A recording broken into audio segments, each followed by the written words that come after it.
power has existed as long as justice has.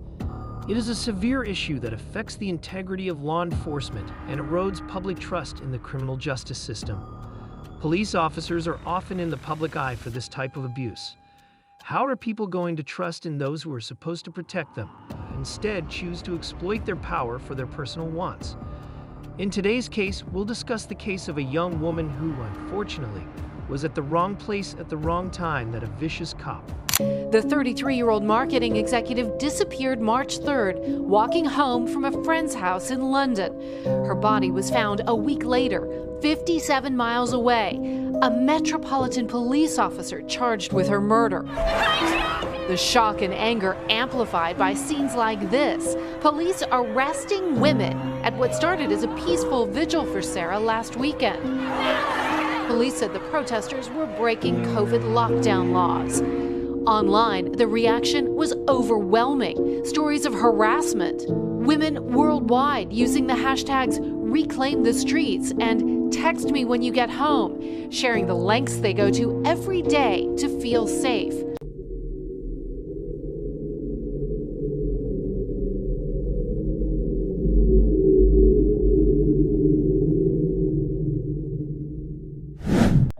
Hey guys, welcome back to Crimeco, your go-to channel for some intriguing and incredible true crime stories. Before we continue with today's case, remember to subscribe to our channel, hit the like button, and turn on the notifications. Help this true crime community grow even more. So buckle up and get ready to go on a wild ride with us. Sarah Everard was a young 33-year-old woman when her life was cut short. She was a kind and thoughtful, caring, and dependable kind of woman, according to her friends and family. She was born in Surrey, but her family later moved to York, where she grew up. When the time came to choose her alma mater, in 2005, she decided to attend St. Cuthbert's Society at Durham University, where she majored in human geography and graduated in 2008. At her young age, she was already a well-established marketing executive for a digital media agency. She had a great group of friends, a loving boyfriend, and was about to take on a new role at her job. Just when Everard was thriving in life, a wolf disguised as a sheep came into her life to take her spark away. On Wednesday, March 3, 2021, Everard left her place on Brixton Hill to go to hang out with one of her friends who lived on Leithwaite Road in Clapham. She made a quick stop at a local supermarket to buy some wine, and then she went on her way. After leaving her friend's house, she called her boyfriend and made plans about meeting the following day. That was the last time someone in her close circle heard from her. From then on, all people knew about her whereabouts was discovered thanks to the help of several CCTV footages. The night of her disappearance, she was spotted strolling down Clapham Common at around 21:15 p.m. Minutes later, she is seen again on a doorbell type of camera on Pointers Road, and a few minutes later on the dash cam of a police car. That was the last time she was ever seen alive again. Earlier that afternoon, a police officer named Wayne Cousins, who served at the Metropolitan Police, was seen picking up a car, a model Vauxhall Crossland, at a local car rental shop in Dover. Cousins was part of the Parliamentary and Diplomatic Protection Group of the Metropolitan Police. This special branch had uniformed police officers in charge of protecting government and diplomatic premises. The fact that he was a cop without a uniform made everything easier for him when he kidnapped Everard. On the evening of March 3, 2021, Cousins took his rental car and was out in the streets for his victim around 21:30 p.m. Cousins is caught on CCTV footage speaking with Everard on Pointers Road, near Clapham Common. Cousins and Everard were also recorded twice by two bus CCTVs.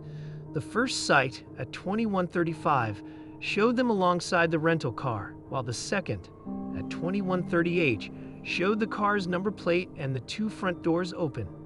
Moments later, Cousins handcuffed Everard, and they both got into the car, and Cousins drove to Kent. It is believed that he arrested her under false charges for breaking COVID legislation, since at that time, the pandemic was still a big issue in several countries. With his new victim now secure, Cousins' devious plan was about to begin. Between 23:38 p.m. and 23:43 p.m., Cousins arrived at Dover. It was then where they changed cars and put Everard in his own, a seat model. From then on, Cousins drove around the area of Shipperswell's area where his cell phone was traced. His car wasn't caught in any other CCTV footage until 2:34 a.m., where he was seen in a gas station in Dover. Cousins bought some water bottles and apple juice. An important detail about this particular footage is that Cousins can be seen completely unfazed about his doings and with not a care in the world. There is a gap of almost 3 hours in between the last time his car was caught in CCTV. In only those hours did Cousins manage to torture, rape, and ultimately kill Everard. It is heartbreaking to imagine the pain, sorrow, and hopelessness that she felt in those awful hours. She was thriving in life, celebrating her promotion at work with her friend, and then all of a sudden, her hopes and dreams for a better and brighter future faded into the darkness of a cold night. The next step of Cousins' plan was to dispose of the body and all evidence. He headed towards Hode's Wood, near Ashford, where he owned a piece of land and dumped her body there. Afterwards, he drove back to Dover to switch cars, and then returned to where he left Everard's body so he could hide it in an old fridge. Now that everything was settled, Cousins drove back to Dover to return the rental car in the morning on March 4. Once the car used in the kidnapping was back at the rental agency, he took his own car to Sandwich in Kent, where he threw Sarah's phone into a river in an effort to destroy it. His master plan had been precise and done flawlessly, or so he thought. Once he got to his home to his wife and kids, he acted like he had just arrived from a long night shift at work. That's what he told his wife, and knowing very well his schedule, she didn't suspect anything in the slightest. On the other hand, Everard's boyfriend, Josh Louth, was worried sick about her. Minutes before she was kidnapped, she talked on the phone with him for several minutes, in which they arranged to meet on March 4, but she never made it.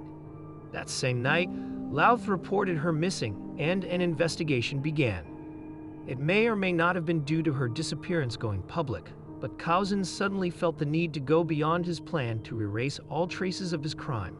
On March 5, at around 11 o'clock a.m., he was seen in a gas station CCTV footage from Whitfield with a gas can buying some fuel. He went back to Hode's Woods, where he hid Everard's body and used the fuel he had just bought to set it on fire. One would think that Cousins was now happy that all evidence of his crime was destroyed, but he had one more idea in mind. After leaving Hode's Woods, he made a quick stop at a local B&Q store, where he bought 2 large builder's bags. For what purpose, you may wonder? Well, on March 7, he returned to the woods and placed the body in one of those bags to later throw it out in a nearby pond. Problem solved, he must have thought. He even had the audacity to take his family for a day out and let his kids play near the pond where he disposed of Everard's body. Finally relieved, Cousins was supposed to clock in at work on March 8, but he called in a sick day, and he also handed in his equipment, including his handcuffs and his police belt. It would be later revealed that those 2 items were the ones used to kidnap and later kill Everard. Previously, on March 6, he emailed his boss that he had been feeling stressed for a while and didn't want to carry a gun anymore, so he was given some days off. Perhaps the fear and guilt about what he did were finally settling down, and he decided it was best to avoid the police for some days.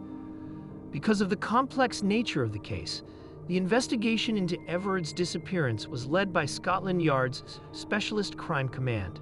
The investigation included both searches and house-to-house interrogations.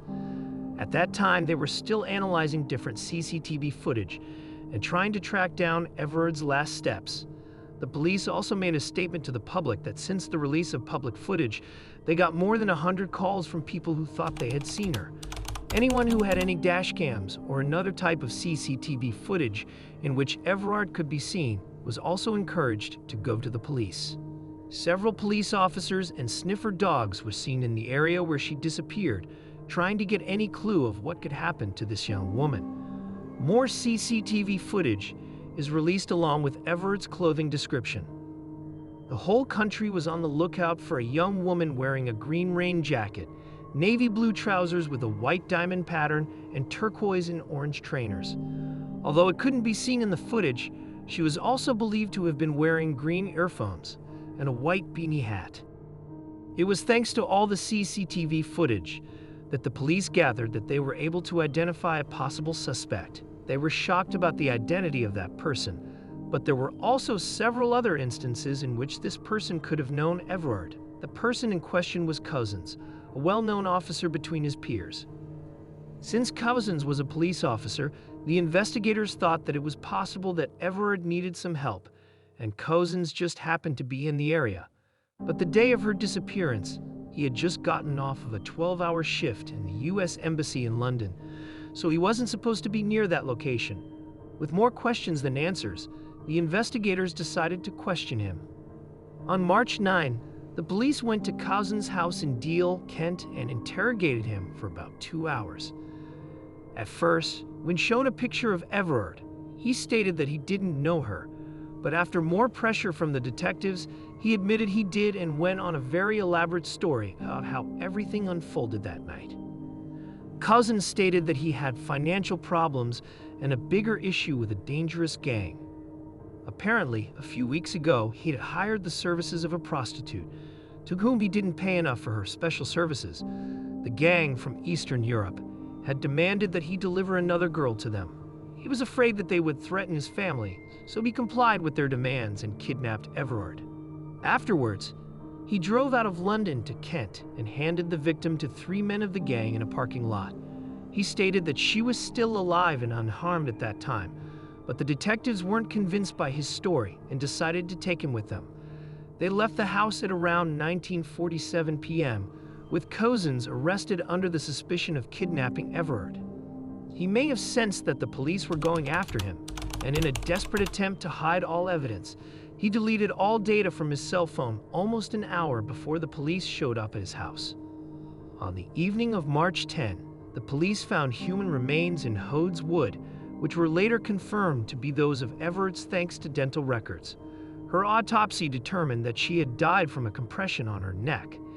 The evidence collected also showed that she wasn't wearing any clothes of those she had been wearing when she disappeared, so the police continued their search in the area. 6 days later, on March 16, a police diver found her cell phone in the River Stout in Sandwich, Kent. Once arrested, Cousins' facade as a family man quickly vanished into thin air. He was set to continue with the interrogation, but he injured himself in the head by hitting it on the toilet bowl in his cell. He was taken into a nearby hospital and then sent back to his cell in a matter of hours. It seemed that he was looking for a way out of his own mess. On March 12, he was taken to the Westminster Magistrates' Court and was formally charged with kidnapping and murdering Everard. On March 16, through a video call, he made his appearance at the Central Criminal Court of England and Wales, commonly known as Old Bailey, where a plea hearing and trials dates are set. On June 8, Cousins appeared again at the Old Bailey and pleaded guilty to kidnapping and raping Everard. A month later, on July 9, he finally pleaded guilty to the murderer of the young woman. On September 30, Cousins was sentenced to life imprisonment with no chance of parole, and a month later he appealed, but it was quickly rejected by the Court of Appeal.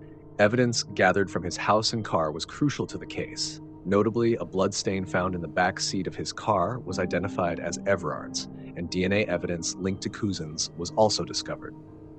There were also witnesses who observed the moment Everard was taken. A couple happened to drive by and saw Cousins stopping Everard under the pretense of a police action. The woman in the passenger seat noticed Everard being handcuffed and assumed it was a legitimate arrest. The prosecutor explained that Everard appeared to be compliant, keeping her head down with no signs of resistance. The witness initially believed Cousins was an undercover officer dealing with an arrest. As more details emerged, it was revealed that a colleague had once teased Cousins about his behavior, mentioning that he often wore his police belt, handcuffs, and pepper spray even when off duty.